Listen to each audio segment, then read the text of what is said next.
Hey, this is Josh Keaton, and you are listening to the Geekcast Radio Network. Once again, folks, this is episode 456, not 431. And I tried so hard to remember that it was supposed to be 431. But because of the new math and the total of the episodes and whatever, this is episode 456. Enjoy the show.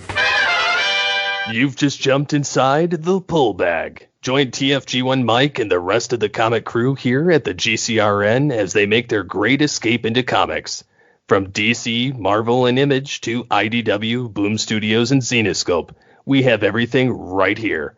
We cover things like Transformers, He-Man, superheroes, TMNT, and Radiant Black. Yeah, we have all that and so much more. It's all inside the Pull Bag here on the Geekcast Radio Network.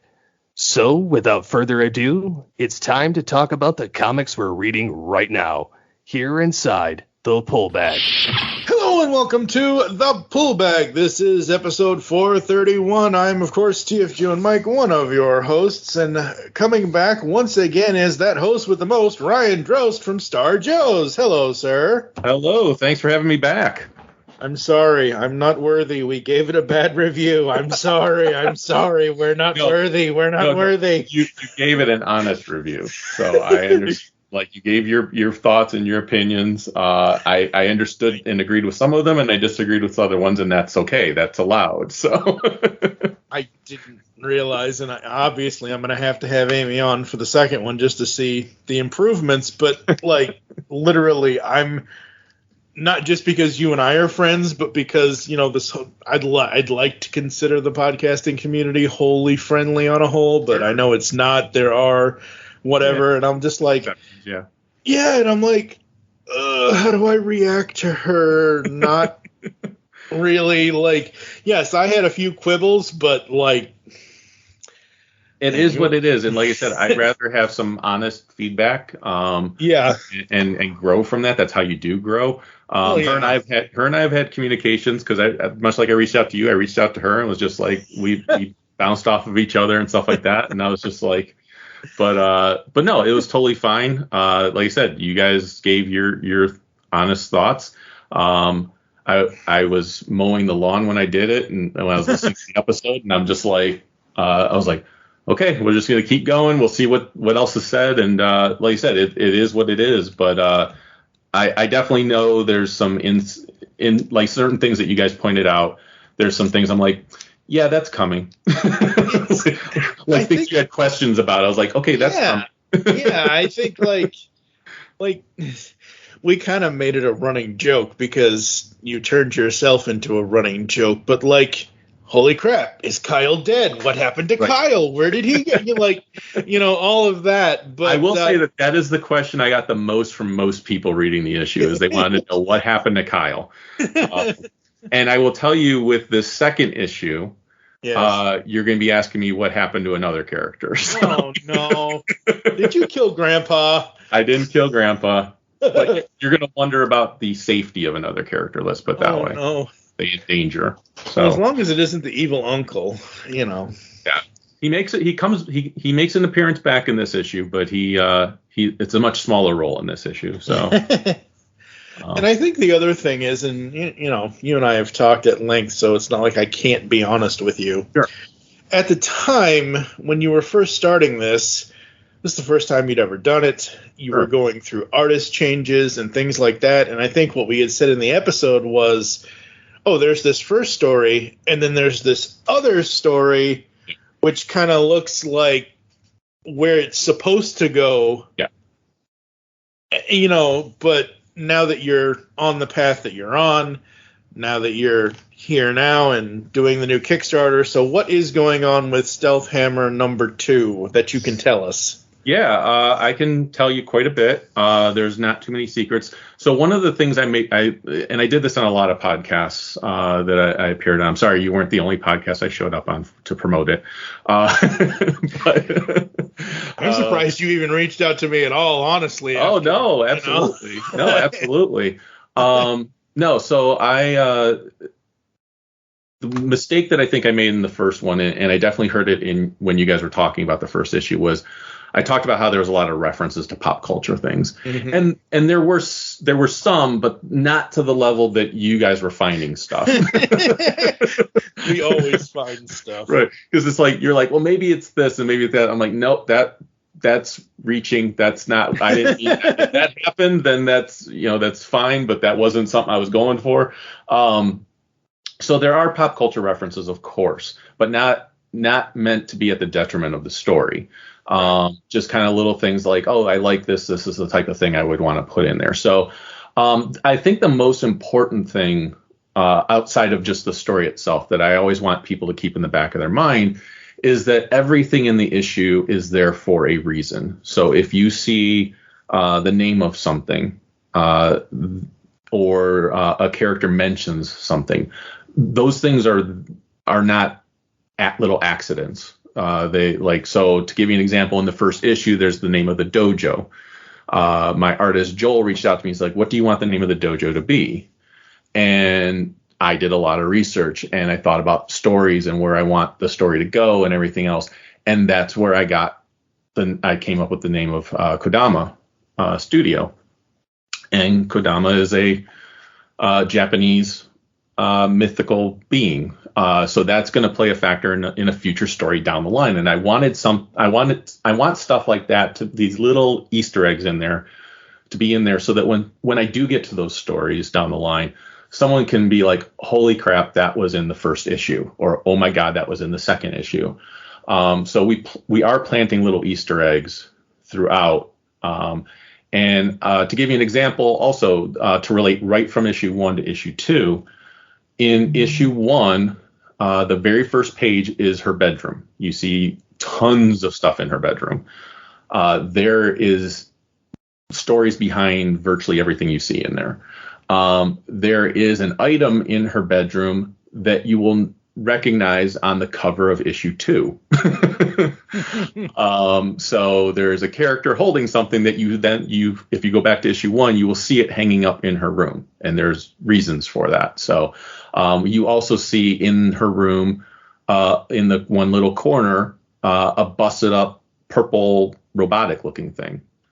That is the character Watts, which is a robot who we will be introduced to in the second issue. So there's things like that are always there with intention. In issue 2, we're going to learn the name of the town because we're going to be visiting a police station at one point in issue 2.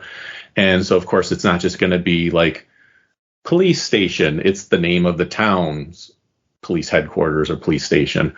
That name of the town plays a role into one of the characters down the line that Stealth Hammer will interact with. There's reasons for everything in there. And I think that's the biggest thing I want people to understand is I call it Claremontian writing after Claremont, is that I'm planting Easter eggs all along for future stories so that when I get down the line, I can be like, okay, now it's time to tell this story. And you can trace it back to where I first started seeding those things. We're going to be putting something in the second issue, a little thing. It's going to be kind of in the background, but still kind of noticeable. That is a whole new enemy that is planned for not way far in the future, but it's planned for in the future. Yeah. But you're going to get a little hint of that, like, okay, what's that doing there? And is that tied into this character or these characters and stuff like that? So it's already having you ask questions, and then we're going to answer those questions as we go. So the big thing for issue 2 is issue 1 was all about her origin. And yes, we went fast and furious with the first issue. We wanted to get her out there. We wanted her to get her powers. We wanted her to fight. I saw no real family moments in the first issue. I'm sorry. There was no, barbecues at the end. The house didn't get blown up, and Toretto didn't steal VCRs or DVD players or whatever. Right. Sorry. So we were going fast and furious with the first issue. She is a high energy. She is a very positive character, and that's where we want to start her from. She grew up with a world-renowned scientist for a dad, and her mom's like this international fashion, interior designer, and she's going to college. She's got a boyfriend. Like, life is just good for her. So of course she's gonna be this positive, like, never give up type personality. Now we get to kind of, as time goes on, we get to kind of deconstruct that and find out, and she starts learning that she's in this bigger world and she's got some challenges and everything else. And she's still going to have always that never give up attitude, but she's going to have that challenged with her, of course. But we wanted to establish that earlier. Now, this second issue, like, now she's got her powers, and yes, we haven't explored all of her powers yet, but we've witnessed some of them. And so we got the origin out of the way in that first issue. This second issue is going to focus on her legacy. So she's going to learn about her family. She's going to learn about where she, why she's got these powers and where they came from and everything else. And we have a lot more. We slow down more in this issue. Okay. So we have a lot more character moments. So some of the things that you guys talked about with the first issue, like her with her boyfriend and things like that. We get more interaction with her and her boyfriend in this issue. So he is alive. He's not dead. He's alive. He is alive. Because literally, seriously, just from what I remember, because I haven't looked at it since we did the review, just from what I remember, he was on one page and then he was gone and never spoken of again. Well, and you go back to the issue, there is a line at the end where she does find out that Kyle's going to be okay. But it's very easy evidently it's very easy for people to overlook, because again, that was the question I got from a lot of people, because of course comics is a very visual thing. So the visual side of him being hit by the door and sitting in like this hospital bed and everything else is the last thing mentally that people remember, is that visual aspect. They don't remember the line at the end where she finds out from her dad that, Kyle's okay. So we will be showing that in this issue, that he is okay, although he does question his whether he is actually okay, because that's when Ari the elf shows up. Oh no. So he obviously questions if his head is actually still okay or not. And so we have some really fun comedic moments with that. I would actually write something and read it back and then laugh. And I'm like, okay, if I'm laughing at my own stuff, then I think we're doing a pretty good job. So we get introduced to Ari the elf. He really gets in. He has a lot bigger part in this issue. He only briefly appeared in the first issue. He goes into the legacy stuff with her. We do get introduced to a new villain. We don't see him for very long, but we do get introduced to him right from the beginning. And so that's going to prove to be very interesting as well. And I get to delve a little bit more with some of the things that we already established. So in the first issue, we got to see those, Men in Black type agents. Right. You get to see them again in this issue, and I actually get to give one of them. I get to play with one of them a bit more and give them more of like a personality and everything else. So you get to kind of get to know these characters a bit more.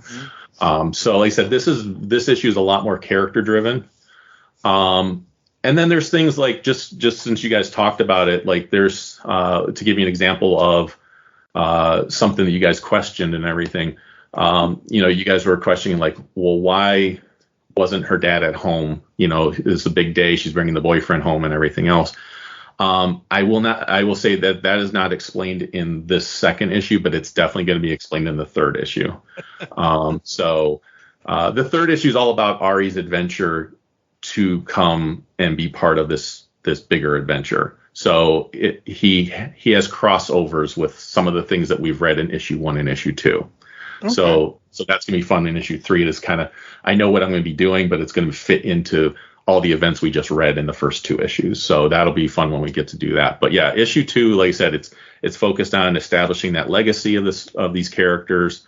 It's to give us more of those character moments, and both emotional as well as comedic. So we have some fun with that. We get to introduce, like I said, get to introduce Watts. We get to introduce a new villain. We get to introduce the Labites, which were on the cover of the first issue, and really we never saw them outside of that. And the Labites are these little robotic guys that they remind me of Batteries Not Included. They just kind of they float around, they do the work, they help Dr. Everett, do stuff in the lab and everything else. And they're the ones that will be, when we first see them in this issue, they'll be repairing the lab that had blown up in the first issue.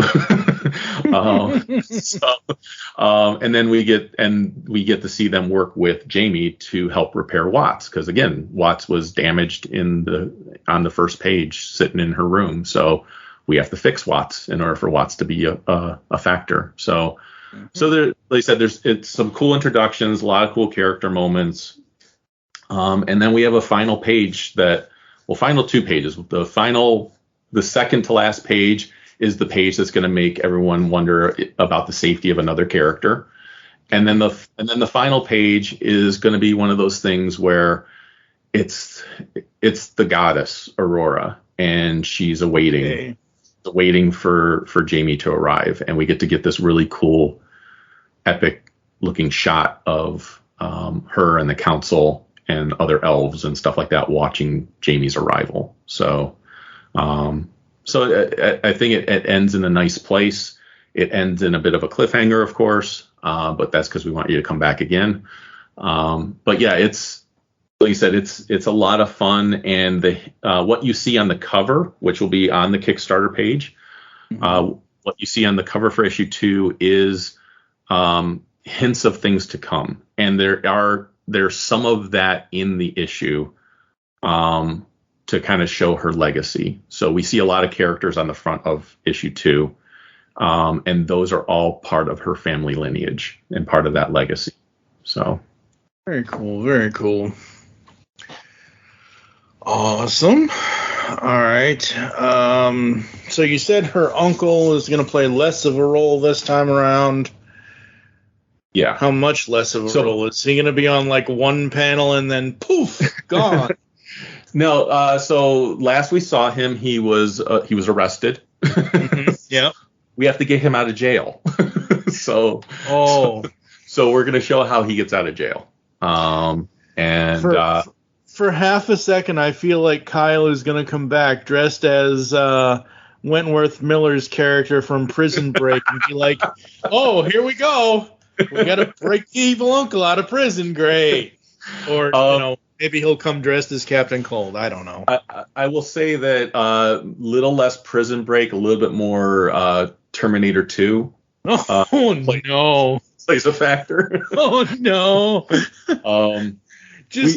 Please, no more red, yellow, and whatever color cars.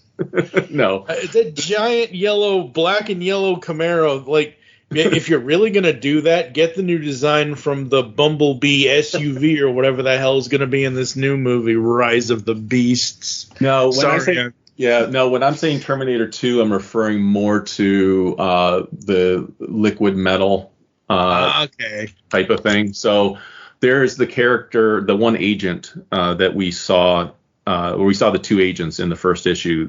They both are not human. They look human. Okay. They're both not human. And one of them is named Grubb and one of them's named Denise. And Grubb is my friend Eric Grubb, who paid on the Kickstarter to be in the issue. And then the other one is, I can't remember her first name, but her last name was Anise. Okay. And I thought Anise and Grubb sound like really cool non-human names. So that's their names, is those agents' names are Anise and Grubb, but neither one are human. And in this issue, we find out what Anise's abilities are. We don't find out what Grubb's are just yet. We will find out his in issue 4. But Anise, we definitely find out she's a shape changer. So she can make herself look like other people and other things. So that's how she helps get the doctor out of prison. So. So we see him for that amount of time, and then we will see him getting driven off to go see the big bad that we get introduced to in the first couple pages, and then we kind of leave that off where it is for a later time. So so he's not in it much, but we see him get out of jail basically. Very cool, very cool. Now you have said that Joel Jackson is still on the art for this, correct? Yes, correct. And Ross Hughes has retired, so who are you bringing in on the coloring? I don't remember.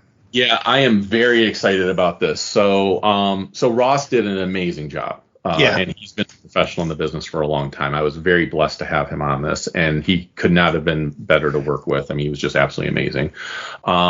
But yeah, he retired from doing full issue series. So he'll still do like a cover or something, like small little projects, but he's not doing series, full issues anymore.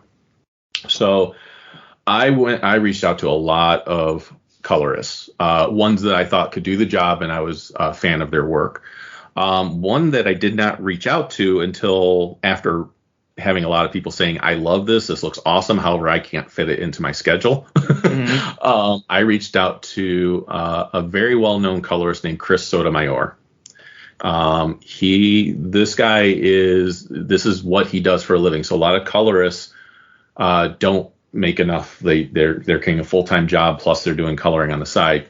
Coloring is Chris's full-time job. He's very prolific at it.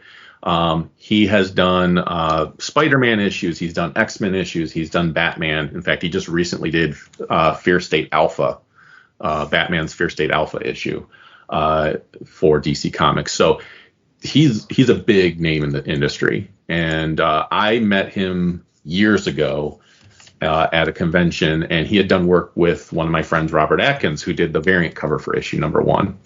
And I don't know how well Chris has known me over these years. I met him once or twice, and that was kind of it. Just, we interacted a little bit, but I've been friends with him on Facebook since then. And like I said, I don't know if he listens to my podcast. I don't know how well he knows me, but he at least knows me in a sense. So I reached out to him and said, hey, I'm looking for a colorist. Do you think you could do this? And I would love to do this. I can fit it in with my stuff. And here's what my rate is. Do you think you get close to that? He's like, I don't want to break the bank for you, so can you get close to this amount? He knew that his rate is typically fairly high. I got very close to it, and so he was like, yep, we can do that. Let's do this. So absolutely incredible colorist. I reached back out to Ross and let him know who I got, just to kind of keep him up to date on like, hey, here's how things are going project and everything else, because he gave me a few names and everything, so of people to reach out to. And I said, here's who I got. And he goes, oh yeah, Chris will do an amazing job for you. And then one of the other colorists that turned me down wanted to stay in touch with me, because he's like, I would love to stay in touch, because I would love to work with you in the future if you'd be open to that. And I was like, yeah, I'm happy to stay in touch, and hopefully we can work together in the future. And so I reached back out to him and said, just wanted to let you know, here's who I got. And he goes, oh, you got an upgrade from anything I would have done for you. I can't remember the name of the colorist that said that and who I'm in touch with, but he did coloring work for like the Mega Man series for Archie Comics, and some Ghostbusters work and stuff like that for IDW. So it was definitely somebody I thought could do this for me. But it just cracked me up that he was like, oh yeah, that's an upgrade. So that was I'm very excited to have Chris on board. I've only gotten to see him do the cover art so far, but obviously the cover art was enough for me to be like, yeah, this looks amazing. So yeah, this is amazing. Yeah. And then I'm very excited. Another kind of dream person to work on this is who I got for the variant cover for this one. And that's Chrissy Zullo. I have followed her career for quite a while. And she has her own style. Like, she has this really cool style that she does. It's really hard to describe, but it works for this type of all ages thing. And she had, to give people some background with her, she's done a lot of variant covers and things like that. She does mostly like cover work, or just art prints and things like that. But she had her designs turned into statues for DC Collectibles. She did Supergirl, Wonder Woman, Batgirl, and Hawkgirl, and they were all turned into statues. And I have the whole series. And yeah, she was somebody I was like, she has a huge following. She's got like 280,000 plus people that follow her on Facebook. She's got like 80 some thousand that follow her on Instagram, Twitter.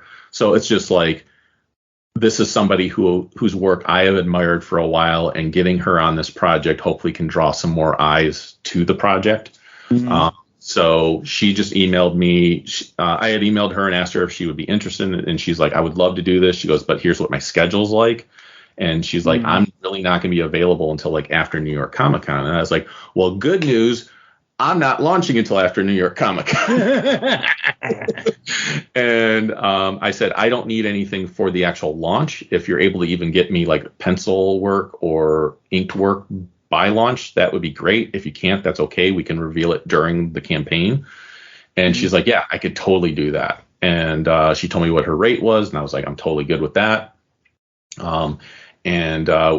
Got her signed on. And as we know, New York Comic Con's already happened. So after maybe 3-4 days after New York Comic Con, I emailed her and just said, hey, just wanted to touch base just to let you know. I hope New York Comic Con went really well. And if you need anything from me, let me know. And she emailed me back and said, yeah, I needed a few days afterwards just to recover. Yeah. Totally understand that. Yep. And she's like, I'll be getting to work on this. What'd you have in mind? And I just told her, do what you want to do. Here's the characters. Here's some character sheets and everything else. If you need anything else from me, if you want me to give you some guidance, I can come up with ideas for you. But I'd rather you do what you do because I know I'm going to love it. So I always want to give my artists as much freedom as possible to do what they enjoy.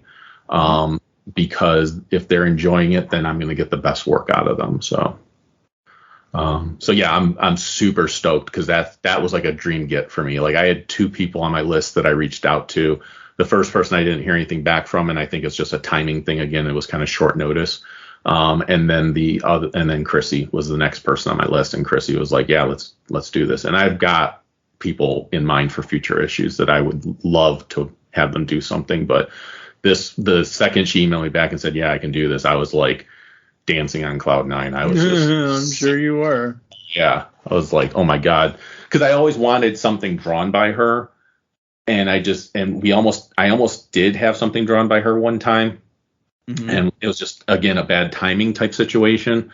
Mm-hmm. And I let it fall by the wayside and just never followed up with it. And so now it's like, okay, to have her draw, I've always wanted to have her draw something for me, and to have her draw my character, that's awesome. That's epic. Yeah. So, yeah, that is very cool. I know I've heard, I mean, don't get me wrong, I know Chris is very, very famous in the comic book world, and I know I've heard his name before on other reviews we did. So I've just, this whole time you've been talking about Chrissy, I'm trying to look up Chris, and I'm like, where have I seen his, like, I know what he's on. Oh, yeah. I know what he's appeared in. It's just, I don't think we've reviewed, like, he's got 20 appearances in the Nightwing Rebirth thing. Yeah. He's got, so it's not like he's, so I mean, but I know I'm like, wait a minute, I've heard that name before. Where because I swear I've seen his, like, I've reviewed something on this podcast that had his name on it because I remember his name. I'm like, oh, am I gonna butcher this? You're totally right, because he's been on so many things, and like I said, he's known in the comic community for sure. Yeah. And in fact, I don't remember what I was reading, but it was just 2 days ago I was reading a comic, and I saw his name was on there, and I was like, holy shit, like, yeah, that's the guy I'm going to be working with for a little while. When you're reading a comic and you're like, I'm working with the guy that just did this. Yeah. It's like, oh my God, this is amazing. So yeah. Very cool. Very cool. We will have cover to cover art just like last time. So the back cover is also being done by somebody who wanted to work on the first issue. We just didn't have room at that point by the time he reached out. Right. And that is Scott Kruger. Scott is from Sarlacc Digest podcast, Star Wars podcast, and they've been going strong for the last few years. And he's a very accomplished artist in his own right. And he's just getting getting his foot in the door into the comic world. So he recently did a variant cover for Star Wars Adventures #1 by IDW. So very cool. Yeah. So he reached out to me. He's like, hey, I'd be willing to do this if you would like to have me do something. And I was like, I don't have room this time, but maybe in the next issue. And he's like, absolutely. So then when issue 2 came up, I was like, I need a back cover artist. And Shannon Gallant was the one that did who was a very well-known G.I. Joe artist, did the back cover for issue 1. So he's in good company by, I don't take the back cover as a slight at all, because that's amazing artwork too. In fact, it's untouched artwork because you don't have to put any words around it or anything. So Scott's working on that, and he sent me a little bit of artwork of what he's done so far for that, and that looks incredible as well. So very cool, very cool. All right, so the Kickstarter is going to be launching this Saturday, folks. It is October 26th. What's today? No. It'll be the edit point. So it will be October 23rd at 7 p.m. Eastern Standard Time is when we launch. It will go till November 21st, which is a Sunday, at 10 p.m. Eastern Standard Time. So we wanted to kind of end on a Sunday rather than some random day during the week. Yeah, you might want to end on the 14th or the 28th, because the week of Sunday the 21st, Thursday is Thanksgiving. That's why we're ending before Thanksgiving. Because no one's going to be thinking about this after Thanksgiving. But we want to give it enough time. So that's why, if we ended it any shorter, we're not even going 30 days with it. So that wouldn't be good. We're definitely going to be doing I believe it's almost 30 days, if not maybe even a little bit longer than 30 days by a day or so. But just timing wise, we're like, it's so much easier to do a last push on a weekend than it is to do it on a random Tuesday or something like that. So, but we've got some cool. Kickstarter has this thing now. It's really awesome how they do it. So, we're going to have, of course, I'll mention some of the rewards and everything and how we're doing that. But they also now have it where you can have add-ons. So you pick your rewards, and then when you go to checkout, you can also add other things to your reward. And we really wanted to make this customizable for people so they can get what they want. Mm-hmm. So we, of course, have your packages. So we have, you can get issue 2. You can get the full package with issue 2 plus the variant cover plus some prints plus a new bookmark. And the prints and the bookmarks are going to all be new for this one. So we're not just recycling the stuff from the first Kickstarter. There'll be you can get a copy of the script that I wrote, and that it's not a plain script. It's script with commentary on the edges. So I actually go back to the script and type up, here's what we were going for this. Here's where the idea for this came from. Just director's commentary basically for the script. Yeah. So we have that. We're going to have T-shirts this time, which Joel has done artwork for the T-shirt. And it's going to have like this monochrome box, horizontal rectangle with a bunch of the supporting characters. And then Stealth Hammer is front and center. She's breaking that, she's like separate from that box. She's like stepping in front of it, and she will be full color. Right now we just have the black and white version of that, but she will be full color with the Stealth Hammer name on it. It's going to be it'll be very comic booky, but not like gaudy. So it's a nice, simple design. I like wearing comic book shirts, but I never like anything where it's just like taking up the whole front of the shirt. So that's going to be really fun to be able to do T-shirts this time. Joel's going to be doing commissions again. Okay. So he'll have 10 commissions that he will do, and he does an incredible job. It's any character anyone wants. People can appear in the issue again. That's our top tier one. And with that, you get basically everything that came before it, plus you get to be in the issue with interior credits, so people know that you were in the issue. Right. And we'll ask for the person's photo of the person, so their likeness can be done well. And you never know what's going to happen with that, because the first issue, obviously we're bringing back a couple of those characters into the second issue. So you never know. You might start becoming a reoccurring character if I feel like, oh, this is somebody I can use again. So so there's fun stuff like that. And then, like I said, the add-on thing I really love, because once you've picked the reward that you want, you can then go to the add-on section. And let's say I had so many people that were like, well, what if I want 2 copies of the issue? Like, because I want to give one to each of my kids, or I want one for myself and one to keep in bag and boarded so nothing happens to it. I've had people want that. And this allows them to add more than just one issue to their package.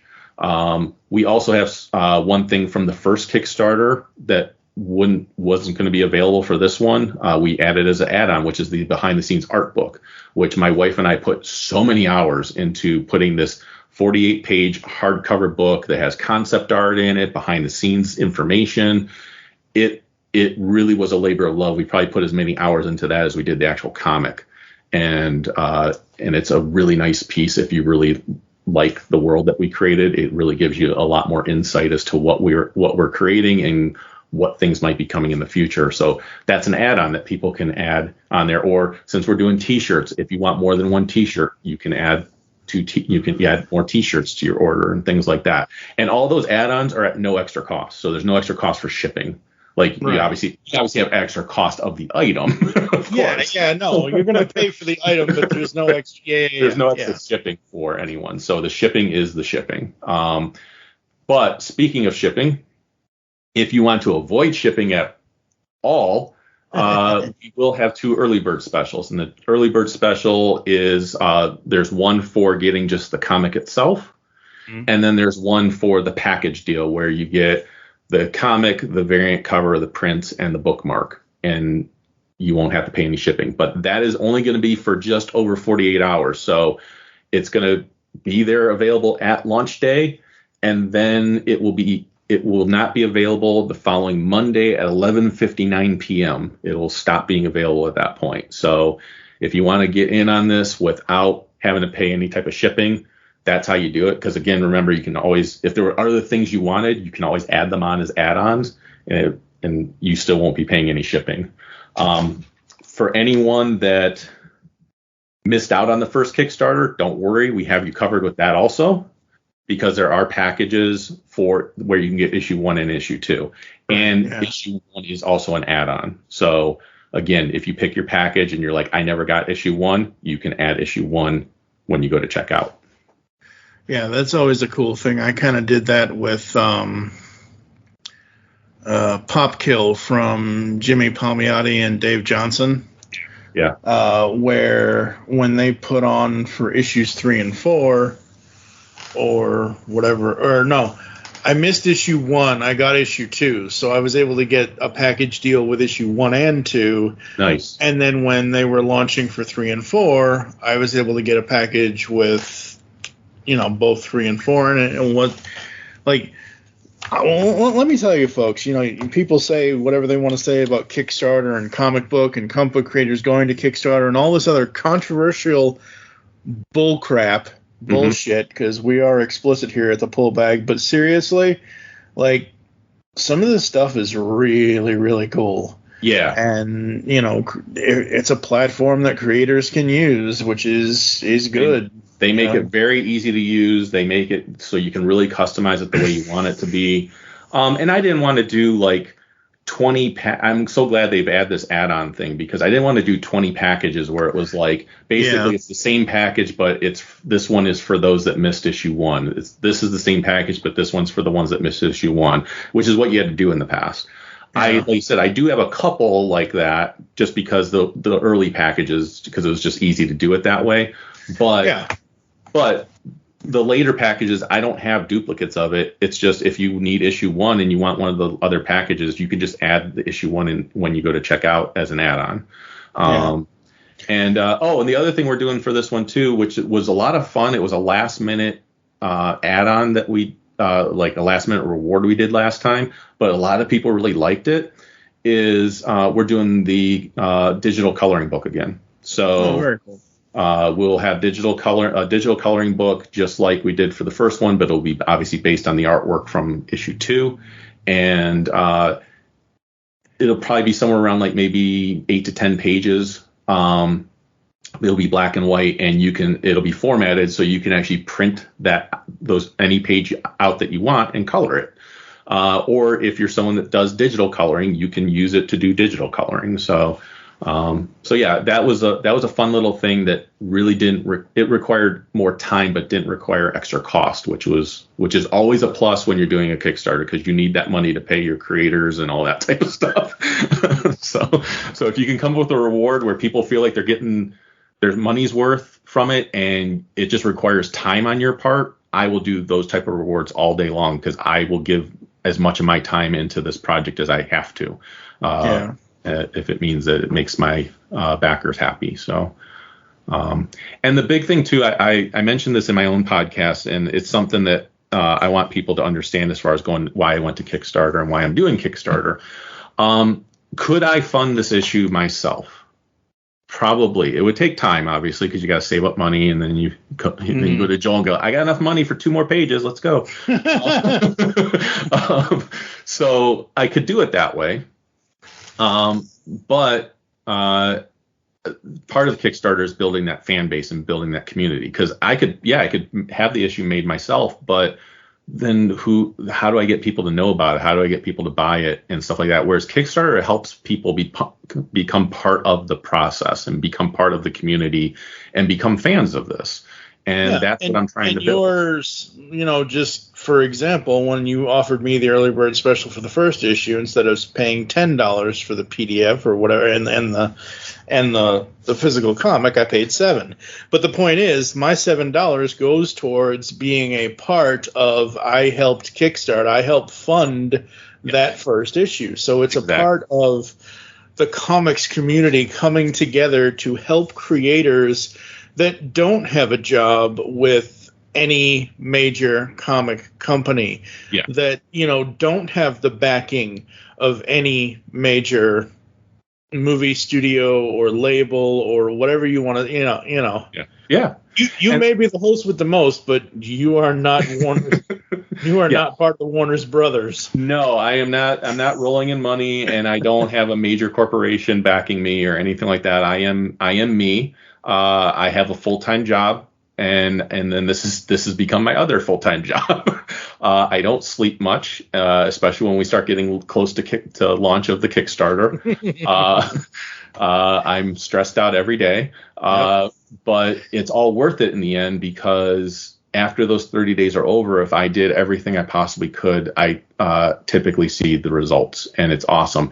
And also that just because, we have our goal, we're trying to reach $9,000, which is a little bit less than last time, which is a good thing, because it means I learned from the first time, like where we could maybe not have some bigger costs and everything. But costs are still a factor. Costs haven't gone down, they go up.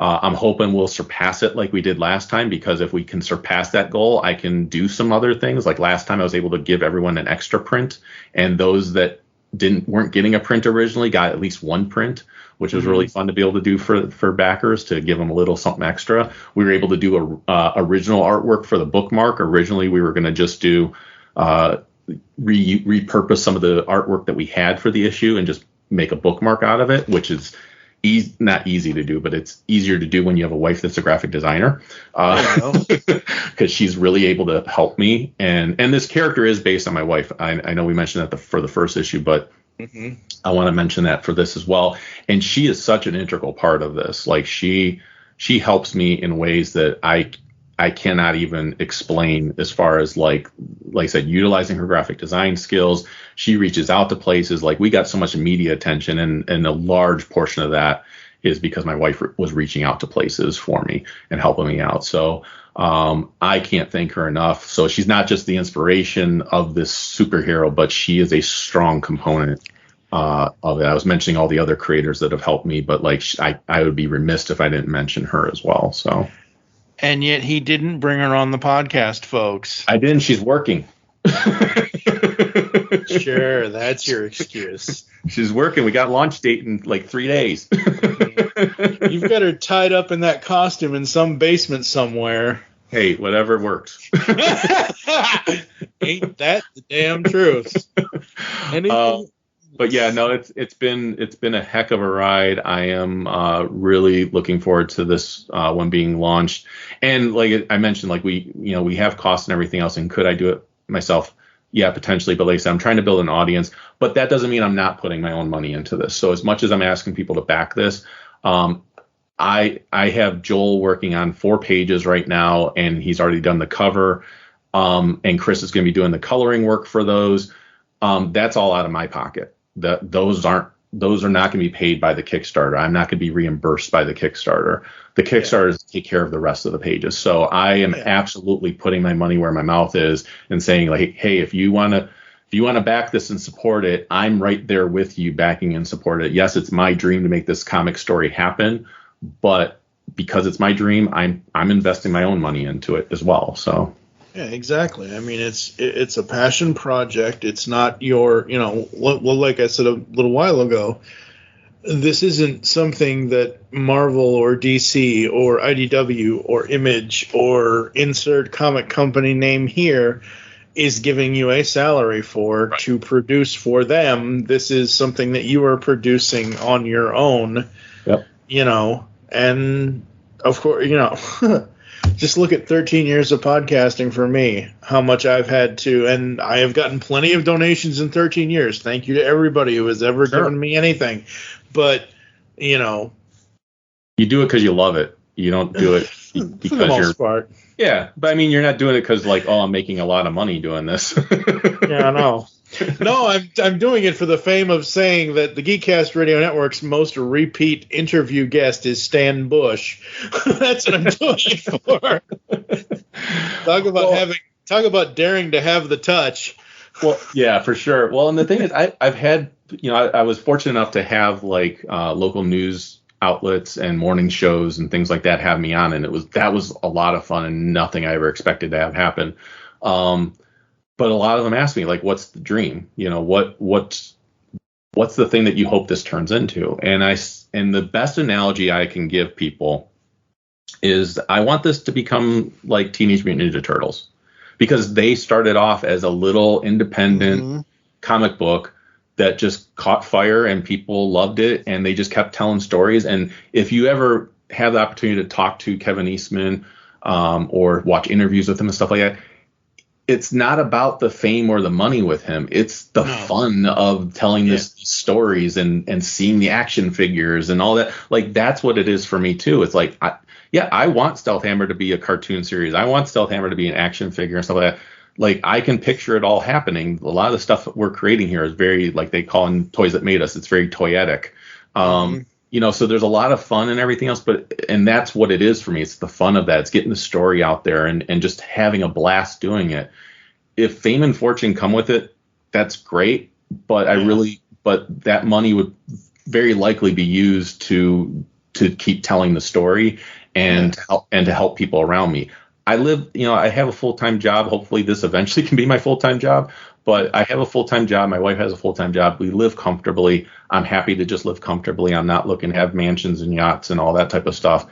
If this could turn into something incredible and I could use that benefit to help the people that have helped me get here and that have been a part of my life all along, that would be amazing. My wife and I love doing charity type things whenever we can. So like none of that would ever change.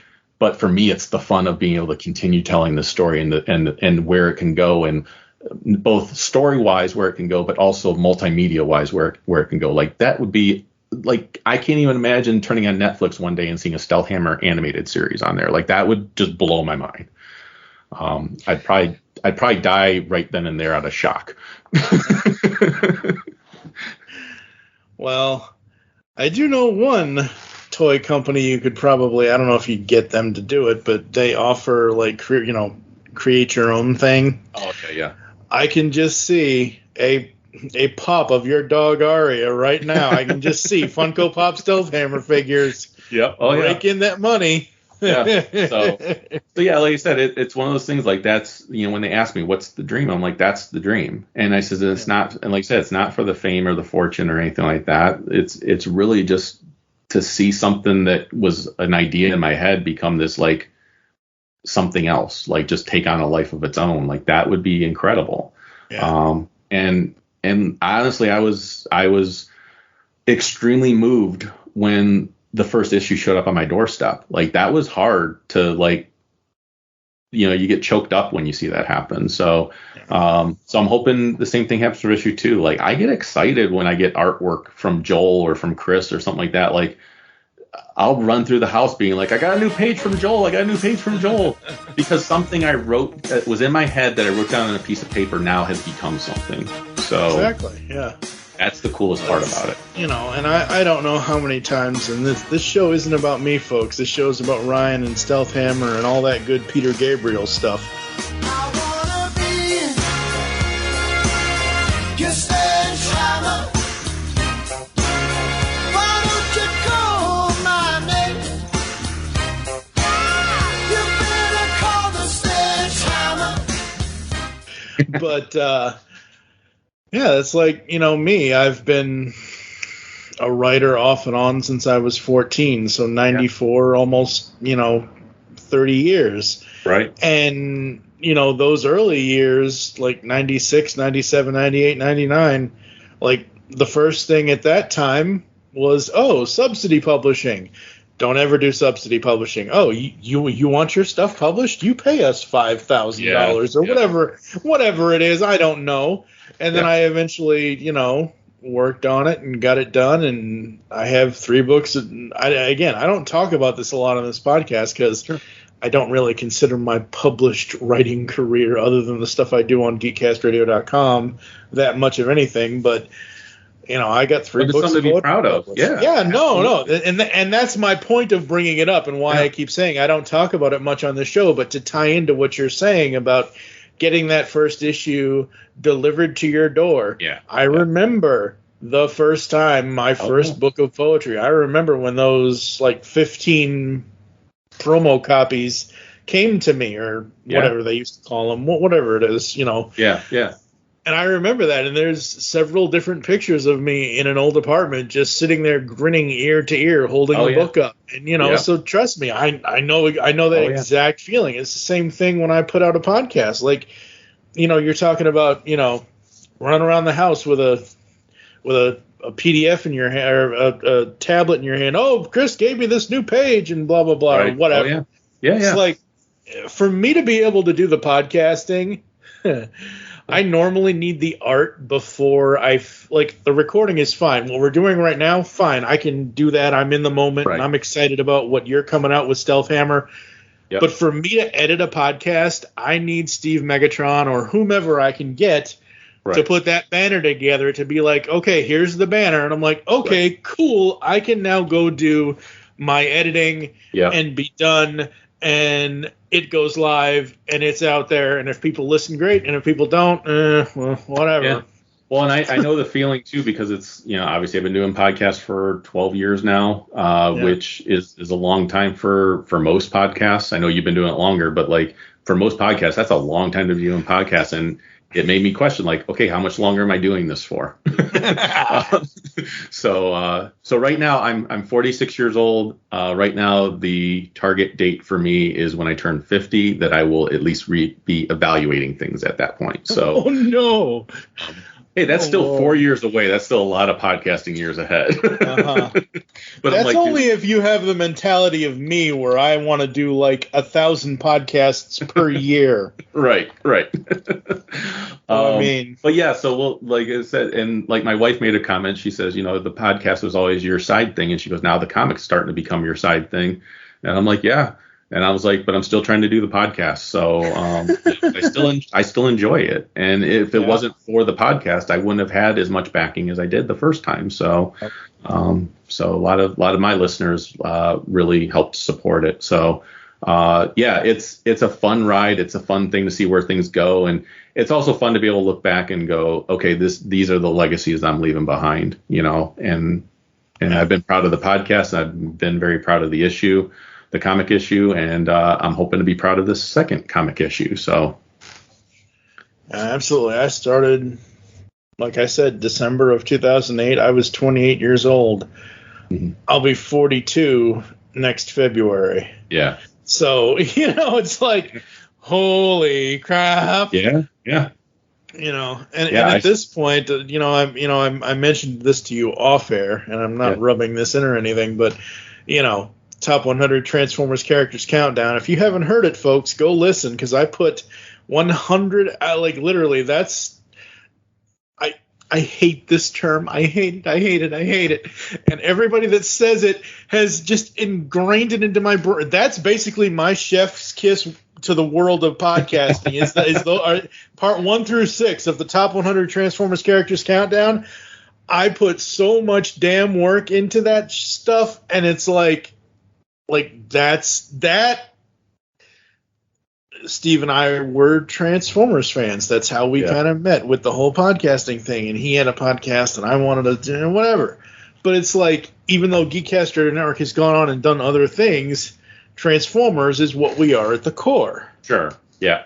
And if you do a top 100 Transformers characters countdown, you have to do it right. I was not going to half-ass it. Right. I was not going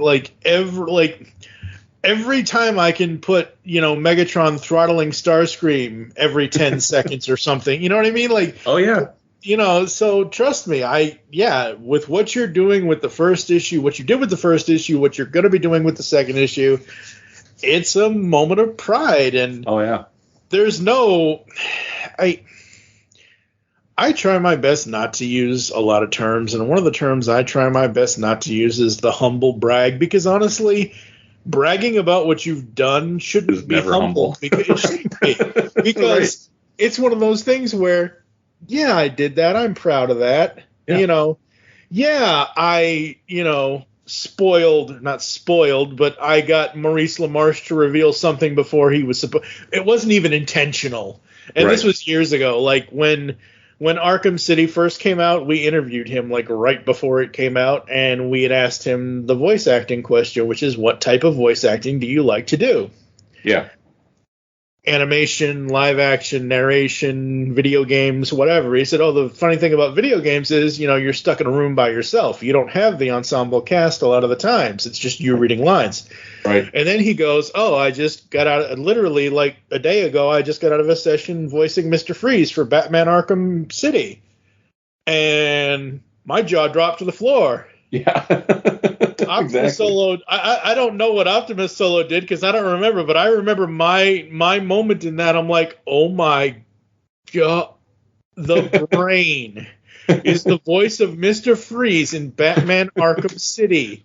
Yeah. My next immediate thing, as soon as my brain could function again, can you give us a sample? And I said, no, sorry, we can't because of NDA, whatever else. I edited that interview so damn fast, got it online. Yep. Some other little website picked it up, and then IGN picked it up, and oh my God, it blew up for us for a while. Yeah. And that whole day, I'm trying to get a hold of Maurice LaMarche's agent. I'm trying to get a hold of Maurice. I'm like, I'm so sorry. I didn't realize. Do you want me to go back and edit it out? Do you want me to go back and change? He's like, it's already out there. There's no point. And I'm like, God, Maurice LaMarche. At the time, I was living in Louisville, Kentucky. I'm like, crap, he's going to fly here from L.A. and beat me up like Jay and Silent Bob used to beat the people up at the end. You know what I mean? It's one of those moments where it's like, holy shit. And you deserve everything that you're. And again, you deserve it because you are working your ass off on it. Oh, yeah. Like you said, you're putting your money into it. You're I don't want to say you're using your wife, but you and your wife are working to create this thing. And even though it is a passion project, because it is an investment into whatever future you want it to be, right? Fuck everybody else. Be proud of it. Yeah. No, I'm very proud of it. The biggest thing obviously is when you're in the middle of it all. I've told my wife many times the hardest thing to do is to take a step back and realize what you've accomplished and what you're doing, because it's so easy when you're in the middle of all of it just to get lost in the weeds and get wrapped up in what has to get done and not be able to take a step back and look at what you've already done. Yeah. And I've got comics from issue 1 down in my basement, like on a ping pong table, like stuff that's ready for anytime I get an order for one, stuff like that. I can put it together and everything else. That's something I can do when I'm getting lost in the weeds, is I can go down there and just look and go, I made this. Like I didn't do it alone, of course. I didn't do it in a right. But if it wasn't for me, like putting together the team, and that's the thing my wife points out to me. She's like, you put together this team. You worked with everybody. You got the word out there. You did everything every day that you could to make this happen. And I am the first one, and anyone hopefully that works with me would agree to this, and my wife would definitely agree to this. I'm the first one to toot everyone else's horn and say, oh my God, Joel's artwork is incredible, and Chris's coloring is amazing, and I can't wait to see what Chrissy Zulo comes up with, because her stuff is stunning. And Robert Atkins, who did the variant cover on the first issue, is like, it blew my mind. Yeah, I will give praise to everybody, and I make sure my creators are paid so that that their work that they do is worth it and everything else. But I don't do always a good job of taking a step back and realizing, like, yeah, none of this happens if I didn't do the stuff I do. Absolutely. Yeah. And again, not necessarily to make this about me, but to relate to that. When we were recording part 6 of the Top 100 Transformers Characters Countdown, which is basically just the wrap up where Optimus Solo went through various statistics and whatever else, and we once again thanked all of the 20 or 30 participants, or who however many people helped us make. I think it was like 23 or whatever. Sure. And then I go and thank him, and I go and thank Steve Megatron, and then I just, because I'm, self-deprecating, I just say, oh, I'm just the editor. I didn't do anything. Whatever. It doesn't matter. And then they both pipe up, oh, no. This wouldn't happen without Mike being here, without him sitting in a chair for 19 hours or 13 hours or whatever the hell it was, and doing the editing, whatever else. Like, yeah, I am all, like, if you ever see any of my promotions on any of the podcasts, I put my name last. I never put my name, as long as it makes sense, like in how I'm writing up like, for example, for this episode, here's the latest episode of the Pull Bag featuring the Stealth Hammer creator Ryan Drost, and hosted by, you know what I mean? Like, obviously whatever fits into Twitter's 280 whatever, but you know what I mean? Like, oh, in my posts for the episode, I only recently in the last couple years started putting my name first. Like any description of the episode, it would be like Chuck and Ryan talk about whatever, or Anthony and Ryan talk about whatever, like Eric, Robert, and Ryan talk about, so it would be stuff like that. And then finally I started realizing, wait, I'm the common denominator in all of these. I'm the one why this show is still going on. I'm the reason why, we have episodes, because sometimes it's just me. I was like, okay, I'm going to start putting my name first. Like, that was the little step that I forced myself to do, because I was like, again, like you said, it's like, I'm the one doing all the work. I deserve to have my name first. But for me, in the in the long run, I don't care. I don't know. I see myself a little differently, I guess. I see myself essentially as not mattering, even though. Oh, I'm most of the time that's how I am. But I force myself to realize my worth, because of the support of my wife, because of people around me telling me that I should be doing stuff like that, and it doesn't make me braggadocious or anything like that. It's just recognizing my worth. And that's why, like, even on the first issue in the credits, I thought about just putting writer, because it was because I was the writer, that's what it is. But it was like, my wife's like, yeah, but you were more than just the writer. Like, you did so much more than that. So that's why I put writer and creator, because I was like, I did help make sure this thing got created. So the whole world is based on my vision. So like, as much as I will always promote everybody else that worked on this project, and I love every single one of them, they've done incredible work and have been amazing to work with. It's one of those things where I do need to make sure I'm at least acknowledging myself every once in a while, even if it's the little things, like I said, putting my name first on the podcast thing, or just the description. Like, those are just little things, but they're things that at least, like, it's me telling me that, yeah, you did something here, you created something here, so pay attention to that. So, Absolutely. And hopefully we'll create another new thing with issue 2, and I'm hoping that people will support it. And like I've mentioned on my own podcast, and I think I mentioned to you before we even started recording, even if somebody cannot back this, even if someone like says, I just don't have the money right now, I totally understand that. I completely understand that. But can you at least share it? It costs you nothing to do that. Oh yeah, absolutely. Promotion, and not that. Good. I was gonna say, because with all algorithms out there, with all the different social media stuff, I had people that told me they never even saw the Kickstarter for the first one.